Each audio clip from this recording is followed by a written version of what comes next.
First వచ్చేసి మీరు చిరంజీవి గారి పార్టీలో ప్రజారాజ్యంలో చాలా సేవ చేశారు వాళ్ళకి. వాళ్ళతో కలిసి తిరిగారు, తమ్ముళ్ళ లెక్క చిరంజీవి గారు బ్రదర్ లాగా ఒక కుటుంబం లాగా వెళ్ళారు.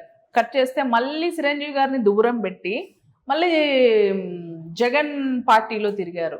జగన్ పార్టీలో మీకు మంచి పదవి ఇచ్చారు.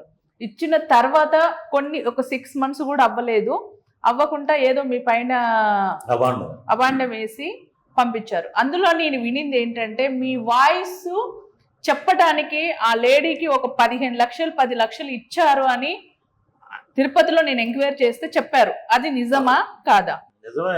ఇప్పుడు ఎందుకంటే సుబ్బారెడ్డి అనే అతను జగన్ గారి చిన్నాన్న. అతను ఒంగోలు ఎంపీగా ఉండొచ్చు, ఇంకోటి ఉండొచ్చు, రాజశేఖర రెడ్డి గారు ఉన్నప్పుడు కాంగ్రెస్లో ఉండొచ్చు, ఏమైనా ఉండొచ్చు. బట్ ఒక సినిమా యాక్టరు ఎస్యూబీసీ చైర్మన్ ఏంటంటే వచ్చిన లక్షలాది మంది భక్తులు 30 years అని మనల్ని పలకరిస్తారు. అది తట్టుకోలేకపోయాడు ఎగో. సో